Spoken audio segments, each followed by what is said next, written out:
อว่ามานเกิดเนี่ยแอนติใจโอ้เปลสาวย่อก็น้องผู้เมียกผู้ใส่เด้ดกกับไรดกเหรอมันตู้นะฮะเอาไปถือแลกเงินแปรโลงันต่อแล้ว ถ้าเรามุมเพื่อเนี่ยสนุกไปเนี่ยปลอกมากๆได้มุมมันหมดจ้ะมันตัวกั้มมันติดสวัสดีพี่น้องแล้วก็สวัสดีพี่น้องสายถูกบัดกูสคนพี่น้องโอ้ยทีมงานก็ไปแล้วนะ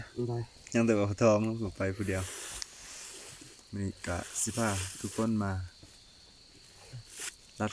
ตอนเช้านะรัดก็หอกนะสิมาหรือบ่ยังมีฮูนะนี่ก็ห้ามตื่นแต่นอนนะทีมงานก็2 คนบ่ปรกกับบ่คิดสุดหล่อมันก็ไปแล้วนะบ่ปริงบ่ตูนนะเขาเอาไปพกอยู่พุ่นเพราะว่าเมื่อคืนนี้บ่ทองกับทีมงานเลาะนะเห็นแบบมันกินนะห้องห้อยมันกินนะมาทองสลับอยู่นี้พี่น้องมาตามมาเลยแจงแล้วนะไปเมื่อคืนนี้นอนนี่นะเขากำทันมานะ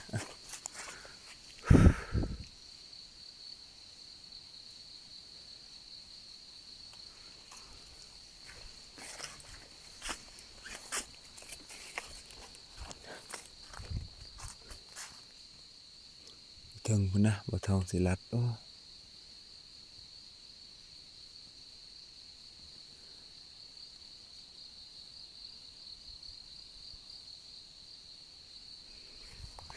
เสียงนับนะ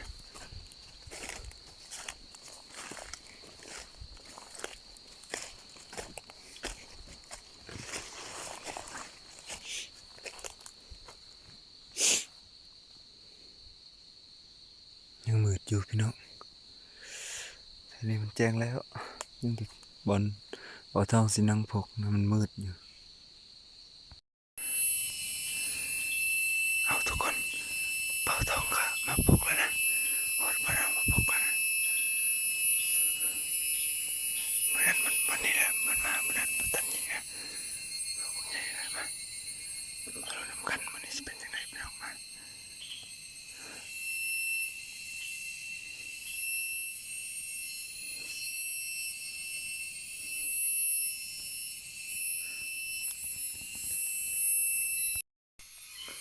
พี่น้องบ่ทองกับบ่ตูนก็มาแล้วนะเมื่อยพกเลยบ่เห็นก็ออกมาเลยบ่ทองเลยยิงมื้อนี้นะโอ้แต่เมื่อคืนนี่ยังไม่ได้ยิงเลยมีแต่ทีมงานยิง3-4 ลูกนั่นแหละพี่น้องคือสิได้ยิงก็หอกนะนี่เฮาก็มานึ่งข้าวนะลามข้าวไว้นะถ้าทีมงานมาเฮาสิจักหน่อยก็บ่โดนดอกนี่ก็ประมาณจักโมงนี่ก็ประมาณ7 โมงแล้วนะพี่น้อง7 โมง18 นาทีแล้วเดี๋ยวเฮาสิถ้าทีมงานว่าสิมีไผแหน่มันขอกนะบ่าวทองกับบ่าวตูนตัดเลยบ่มานพี่น้องมันจะสิตาทีมงานจังหน่อยพี่น้องว่าสิได้หยังยาวเขาลุจง นี่ เราจับมิด บ่าวปริงบ่าวจิตสุดหล่อก็มาแล้วนะพูละโตเพิ่นมานโอ้ยมานขอกคือเก่าพี่น้องยังท่าบ่าวโปรบ่าวแปะคือเก่าพี่น้องผ่านโปรนะกำลังตึกลางค่อยนู่นนะต้นเท่าไหร่เลยซ้ำพงไฟเป็นไอ้เต่าจังมันก็ไปอีกกวงกรอกโอ้ผิดพลาดอะไรตัวตำกรอกปีนยำไหนอีกอยากลอกมันกลัวปกติมันยามันตอมตัวละเท่าไหร่เดิมตำเรื่อยชีวิตใส่ทำไมจะไม่ติดซ้ำพงไฟเป็นทั่วนี่แหละบนนอนเมื่อคืนนะอย่างหลัดยาวตรงโอ้น้ำหมอกลงนะจังปวดจังดัดว่าคือจะได้อะไรซ้ำใจที่จะอยู่เลยคนจะตื้อเลยจะเตรียมติดออกอีกก็ปลาได้ไงแน่เลยมันแดงอยู่ได้คือเชื่อเป็นได้มีแต่ว่าถ้าบ่าวโปรเพิ่นมาจังหน่อยว่ามาลุ้นนำกันนำเพิ่นนะบ่าวทองกับบ่าวตูน0มื้อนี้นะลูกปืนยังบ่ออกพอเม็ดเลย โอ้ยเบาจิตสุดหล่อเพิ่นบ่เว้า ตะลุ เอาแต่ว่าถามเบาโปรจังหน่อยเด้อว่ามาลุ้นนำกันว่าเพิ่นสิได้หยังมานี่นะพี่น้องเบาโปรก็มาแล้วเอ้ยอะไรว้ายก็ฮอก ตัวเดียว2 บาทตัวเดียวพี่น้องคือเก่าไอ้ที่หอมเน่าวันก็ยังไม่เน่าตัวเดียวช่องคนนี้ปะคนต่อ ไม่ต้องแม่มาไอ้ ยันเราก็ปั๊บ ที่ว่าไอ้ปวดฉากหนวดปูแล้วโตละต่อ อ๋อเสียงบอลก็ไม่รุ่นจุเน่แบบเราแน่นอนนะโย่ ที่ว่าแม่เพิ่นก้อนแม่กล้าต่อ ปะคนต่อย ำมียำอีกคือว่ามานเกินเนี่ยแม่ติดใจโอ้เปล่าสาวยอกก็น้องผู้เมียผู้ใส่เด้ โลกกับไหล ดกเหรอ มันตู้นะเอาไปดึกแล้วเกินแปรโลงันต่อแล้ว เขาเลยมุงเพื่อเนี่ยสนุกไปเนี่ยปลอกมากๆเลยมุง มันหมดจ้ะมันตัวกำมันจะติดนุ่งมันจะไม่ยังไงประกำมันเลยอย่างนั้นมันว่ากำมันเปื้อน อะไรงอกตังกลอกแม่มันรวยเงินงอกเตือกอ่อนผิดพลาดมาถึงงอก เลือกเปื้อนน่ะก็อีมันตีเนี่ย ตกไปตี rọc tí tôi tao mấy ít tiêu còn lạiป่วย brau đấy bro hên lột xiềng khan bơ mình xong xiềng hăn lột ปลาก วน กวนได้นะกวนเนี่ยกล่าวเลี้ยงแล้วอันเรื่องแรกเป็นตัวตีพอมือรัวจบเลยละอ่อนได้น่ะบ้าเฮานั่นไม่เป็นยำกินเท่าตัวคือเล่นตู้นั่นได้ไปบอก ชิโต้ก็ไปไงแต่ อ้ายมวยฮันเบิร์ล อ๋อยุ่งไปอยู่ นี่ยำ dăm rồi mẹ ยุ่งใจน้อยแกด้วย นัดหยุดนัดย อินแก๊สโอ้ยย่อกระจอกอยู่เลยฉากหน้าต่อไป นี่อาเซียนเกิดแต่โป่งย่อลาดิกัน ta luôn toàn hết kinh cho nó sẽ kinh ở đây ít mà nè พวกหันมาจากไปบึ้เลย ำดีจ้าหยำ จ้า มาจิตสุดหล่อ tôi chăm mệt tên nuột mẹ bật ra tiêu là vậy mít im sim mà đang nhìn sang sang một cái vui ăn ngọc tít ai giờ biết phớ nè hạt ngọc im lặng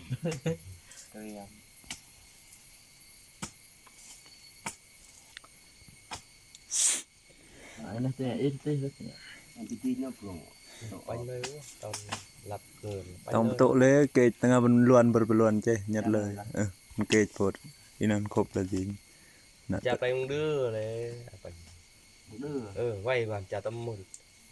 ตีดู วันนั้นวันโคมย้อนโคมเราเลย เดี๋ยวเขาชมปลอบเล่นรุกเลยรุกดีเดี๋ยวเพื่อตอมไปลิบตีโหลดน้อยดีโหลดดี งาม ตัด คือว่าง่ายเติมไอ้ที่จนงอกวันนี้อ่ะไปเป็นข้าวของไผ่ต่อยคนเลย แต่จริงอะไรอะไร ตึ้ม เวียดนาม แกบันโป้งหันโป้งเดือดตะแก่อะไรอะไรเนี่ย แม่เรียกขึ้นยี่ใดแม่ย่ำบ่ขึ้นเวลา chết bọt ปฏิทิน ถ้าไอ้ขึ้นมีรากอ่ะขึ้นมาแย่ไปยืนรอใส่ยันแหนไปเล้วไอ้ขึ้นเนี่ยได้ เป็นยำเหรอ ต้องเรื่อมใส่ก่อนนะได้บึ้มบึ้ม โอ้ยอายมันกระเพาะนวลหั่นกันเลยอยู่ในดักเลยคือจำไปเลยโลหั่นบึ้มว่าปะเนี่ยปะโลเงี้ยบึ้มนี่แม่ตัวทำข่าวของไผ่ดุ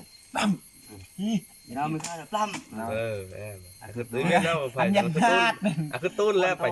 กลอกแล้วคือต้องกลอกอย่างเงี้ย ผมขันดุบึ้ม เดี๋ยวบึ้มด้วยเดี๋ยวโอ้อะไรถ้าดึกวาดเลย ดูใจ ดึงเด้แม่คือเราอุดแล้วไปอย่างคือยังเป็นบังอยู่เลยเนี่ยเรื่องจัง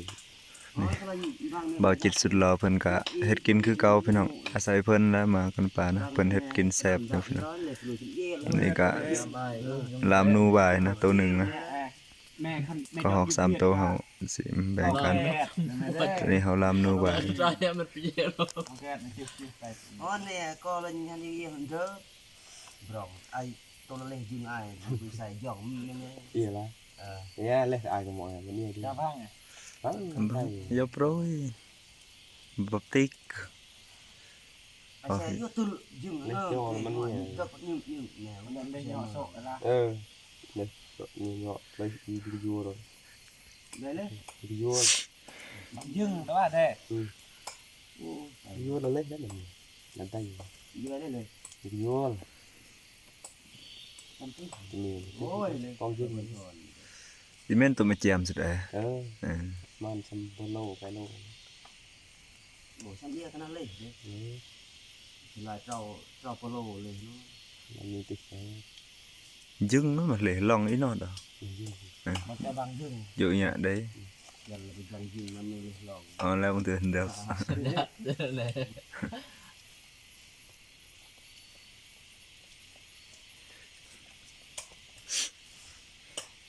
ไงอีกตัวกับเออเดี๋ยวแหน่ดีนะ à ตัวทำวิจัยเจ้เป็นยังไง nông tốt chiêm được liều chế mà bắt đầu ý cua là khẩn tàu cây là ý nào đó là ăn tôi muốn thẹn ai hát là tây như là cờ tông mới say là ý vịt ý sang ý vịt đó ไงโลด đó chết ngu ในคันหมุดถือดับ10 โมง 11 โมงแล้ว được chơi vai thế วันคือนี่ยาแม่โธ่คือช่วยบ้านช่วยตายเบนจะตายแสดงมวยหนักบ้านละอึบะกินละกำลังติ๊กถ่ายนี่เห็นว่าจน1 โมง 1 โมง chơi yầm đấy จนนั่งเลยเล่นแม่ไงจีวันเลย nhiều luôn đấy เงี้ยมาเชยถ้าอะไรมันลุยวิ่งเนี่ยโตจบเสริมยอกลุยถ้าอะไรมันเงี้ยอย่างน้อยมันจะมา áo phi nong FC บาจิตสุดหล่อพี่น้องรอบนี้ตัวเมียเข้าป่าพี่น้อง เลยบืมอยากง่ายแรกเลยเป็นหัน โอ้ยเสพกระทะเหล็ก nó bơm bơm vào lấy ai gắn đi vô bơm đấy kia là hết bơm bơm โอ้ยตูนเนี่ยมันยาวจะเป็นแรงตัวกำลังโปร่งจ่าเจ๊ที่จะชอบ เอาเป็นว่าถ้ากินข้าวนำกันจักหน่อยพี่น้องลามนูไหวนะ ใครได้ไปดวง พี่น้อง น่าพูดเพลงพูดลายน่าพิจารณ์เรื่อง ลามนูไหวพี่น้อง เนี่ยดักดื้อ ทอกนะเผาไปนะบ่ ดื้อได้จากตัวอันโตเนี่ยดีนก้อยใช่ไหม เดี๋ยวก่อน มันยังลุยเดินจนเต็มที่ โอ้ยเนาะ รับดื้อสักมาจะเล็กเกิดเต็มตีเลย à đã làm thứ ô โอ้พอดี thành sơ bây giờ เออ từ hòm xưa đấy nãy ấy cái tiền อำล ไม่ใช่หมอ ำลำนูไหวนะพี่น้องอยู่ป่าคือเก่าพี่น้องแล้วกินข้าวกะทีมงานเบาทองกะสิลงแล้วนะ กินได้ นอนคืนหนึงนะ rồi đấy tôi lại chịu เงินดิ1 2 โมง1 โมงเมื่อเลยนี่ 8 โมงเสาร์ไปนาทีเลยมา cơn hòm มาเด้อ FC พ่อแม่พี่น้องมากินข้าวนำทีมงาน à mẹ ca đâu mà vườn mà nó chết nó cứ ra rồi âm lên ăn lẽo อำตูนรอบเน่าเด้รอบนี้เฮามานบ่หลายรอบหน้าขอให้มานเอา đây cái Victor này cái chuyện cái thằng về đà là đồ cái lòng cũng đấy có sao này quan đây cháu có âm phụ man rồi đấy nó mới chặt so có âm vợ vô chị và tiền nào rồi lên vàng vợ chẳng ao nào mẹ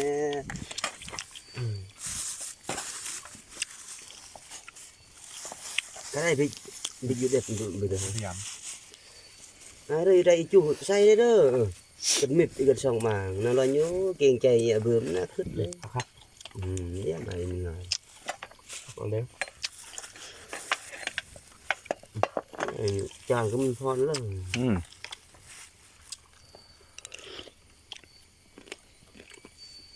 anh đầy nữa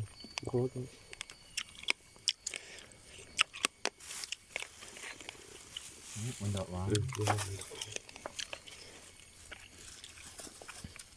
ต่อไม่ร้อนอาจิต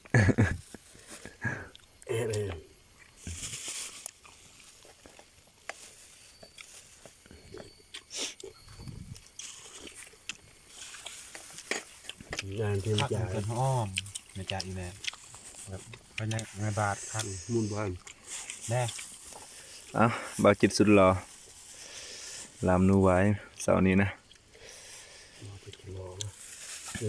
mà một số phần mình mà อีบิชันช้ำกันให้ยงเกียร์ยัง อืมฮะมา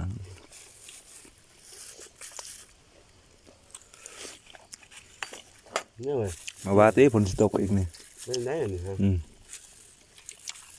ไอ้เบี้ยโรยน้ำในกำมือ คืนนี้ก็ตกมื้อนี้สิตกอีกว้าย อีบิจินะลูกเชียวลูกก่อนติดเดียวลูกแมวบ่ทันได้กินนี่เว้ยเกี่ยว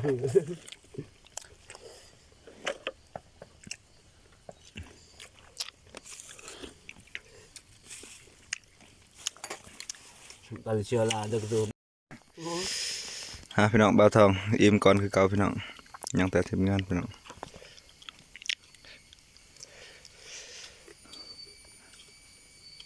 คันตัวเมียได้บ่